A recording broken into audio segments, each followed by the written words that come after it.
ఎడారిలో సెలయేర్లు. నవంబర్ 27. దేవుడు చెప్పిన ఏ మాట అయినను నిరర్ధకము కానేరదు.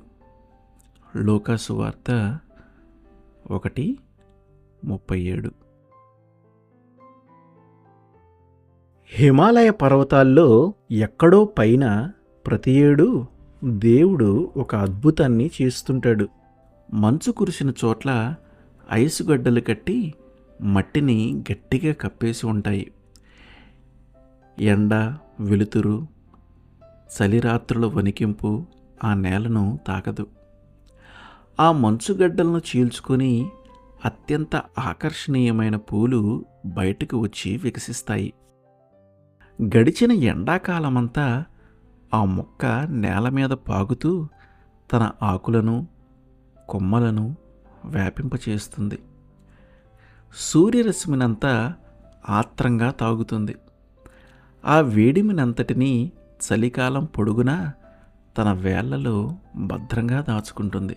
వసంతం రాగానే మంచుగడ్డల క్రింద ఉన్న మొక్కల్లో చలనం వస్తుంది. దానిలో నుండి పుట్టిన వేడి మంచు పొరను కొద్ది కొద్దిగా కరిగిస్తూ ఆ మొగ్గ పెరుగుతుంటుంది. ఆ మొగ్గ అలా చొచ్చుకుంటూ వస్తున్నప్పుడు మంచులో చిన్న గాలి ప్రదేశం ఎప్పుడూ ఆ మొగ్గ చుట్టూ ఉంటుంది. మంచు పొరను తొలచుకొని మొగ్గ బయటికి వచ్చిన తరువాత సూర్యరశ్మిలో ఇది అందంగా వికసిస్తుంది. ఎండలో మంచుగడ్డ తలతలలాడినట్టుగానే ఆ పుష్పపు మక్మల్ ఎరుపుదనం తలతలలాడుతుంది. స్ఫటికంలా స్వచ్ఛంగా మెరిసే ఈ పువ్వు మన హృదయంతో మాట్లాడినంత స్పష్టంగా వెచ్చని వాతావరణంలో విరగబూసిన బంగారు రంగుల పూలు మాట్లాడలేవు. అసాధ్యాలు సాధ్యం కావటాన్ని చూడటానికి మనం కుతూహలపడుతుంటాం.